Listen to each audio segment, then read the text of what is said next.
안녕하세요, CD맨입니다. 레노버 Y700이 있는데요. 이 노트북 같은 경우에는 화면이 기존에 레노버 노트북 Y700 나왔을 때 4K 노트북으로 좀 알려져 있었는데 4K가 들어가면서 그래픽카드 사양이 그렇게 높진 않아서 실제로 게임을 해보면은 화면 해상도가 너무 높아서 오히려 좀 불편한 점이 있었고, 또 그리고 그래픽 성능이 그만큼 나오지 않는 문제가 있었는데, 이 노트북 같은 경우는 그러니까 최근 사양의 스카이레이크 CPU를 사용하고 디텔 4 메모리로 넘어갔으면서, 그리고 화면 해상도는 FHD로 나왔습니다. 추후에는 4K 해상도로도 나온다고 하는데요. 이 노트북은 아직은 FHD 해상도로 되어 있고, 사용하면서 느낀 점은 뭐 베젤 같은 부분 약간 조금 넓게 되어 있어서 얼핏 딱 보기엔 화면 좀 작아 보이지만 실제로 화면 사이즈는 그렇게 작진 않습니다.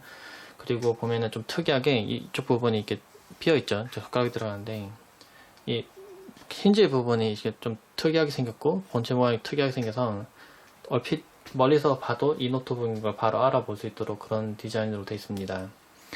그리고 전원 버튼 같은 경우는 보면 네모난 이렇게 버튼으로 되어 있는데요. 네모난 단자로 되어 있는데, 참고로 이게 단자를 꽂거나 빼거나 할 때 소리가 납니다.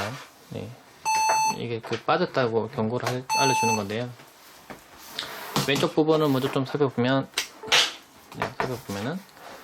전원 단자 꽂히는 부분이 있고, 그 다음에 USB 3.0 단자가 있습니다. 네, USB 3.0 단자 있고, 2.0인가요? 어쨌든 USB 단자가 있고, 여기 보면 SD 슬롯이 있고요. 오디오와 보면은 헤드셋, 네, 보면, 리콜이군요. 네, 리콜 버튼이 있습니다. 그리고, 네, 오른쪽 부분을 보면은, 네, 컨시더 락홀이 있고요. 그리고 유선 랜 포트를 연결시키는, 랜선을 연결시키는 유선 랜 포트가 있습니다. 그 HDMI 단자가 있고, USB 3.0 단자 2개가 있습니다. 네, 그런 형태도 있고요. 왼쪽도 아마도 USB 3.0 단자일 겁니다. 그 앞쪽 부분에 스피커 부분이 있고요. 그리고 아래쪽 부분도 보면은 네, 분해된 영상도 따로 올려놓은 게 있으니까 참고해서 보시고요. 보면 이렇게 동그란 부분이 있는데 이런 노트북 같은 경우에는 스피커 약간 유닛이 있더라도 우퍼가 상당히 약한데 우퍼 유닛을 넣어놨습니다. 그래서 좀 소리를 좀 더 좋게 내도록 하는 부분이 좀 들어가 있고요. 실제 그래서 쭉 보면 여기 네, JBL이라고 마크가 있는데, 그러니까 사운드 부분이 좀 더 최적화된 걸로 되어 있고, 그런 부분에 맞춰서 스피커가 들어가 있습니다. 그리고 키보드는 빨간색 백라이트가 들어오도록 되어 있고요. 백라이트를 조정할 수 있도록 되어 있고, 그리고 실제 게임을 할 때 사용을 해보니까 이 노트북으로 게임을 하겠죠, 보통. 근데 안쪽에는 WD의 그 슬림형 하드디스크가 들어가 있습니다. 근데 하드디스크가 그렇게 빠르지는 않습니다. 근데 다행스럽게 M.2 슬롯이 있고 NVMe까지 지원하는 그런 슬롯이 하나 들어있어서 아주 빠른 M.2를 장착을 해서 속도를 한꺼번에 팍 올릴 수가 있습니다. 하드디스크로 사용하는 것보다 확실히 M.2 SSD로 사용하는 게 속도는 많이 빨라질 거고요. 그 게임을 실제로 해보면서 느낀 점은 그 열화상 카메라로 찍어보니까 게임을 할 때 보통 왼손을 올리고 조작하고요. 오른손은 마우스로 잡죠. 그래서 조작할 텐데 발열이 이쪽 부분이 높습니다. 이쪽 부분.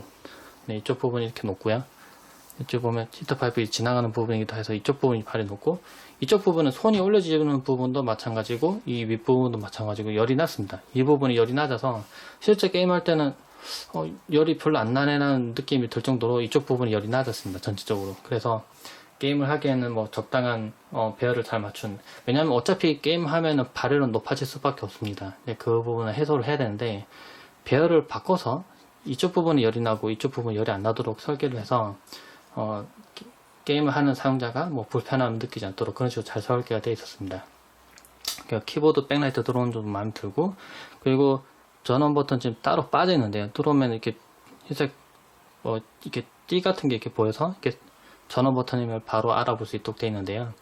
전원 버튼이 저렇게 따로 빠지지 않고 키보드 배열 안에 들어가 있는 형태도 있는데, 그러면 이제 키보드 배열도 흐트러지기도 하고, 그리고 좀 뭐 어떻게 보면 키보드 분리하면서 좀 제조 단가를 낮추기 위해서 그렇게 같이 넣기도 하는데요. 이렇게 따로 빠져 있는 게 사실은 사용하기는 더 편합니다. 그래서 이건 따로 빠져 있는 형태도 있고요. 그리고 상태를 확인하는 부분이 앞쪽 부분에 이렇게 LED가 있습니다. 그리고 키보드 부분에도 이렇게 눌렀을 때 상태를 알리는 부분이 이렇게 빛이 들어오도록 되어 있어서 쉽게 확인할 수 있도록 되어 있었고요. 그리고 노트북의 상판 부분, 이 부분 이제 보네요. 상판 부분에 레노버 마크가 있죠. 있고, 뒤쪽 부분도 보면은 좀 특이한 디자인도 있습니다. 좀 이 양쪽 부분이. 네, 그리고 안쪽 히트 파이프도 보이고요. 그리고 냉각 핀도 보입니다. 진짜 사용해보니까 이 노트북을 게이밍 노트북으로 부르기에는 뭐 괜찮았고요.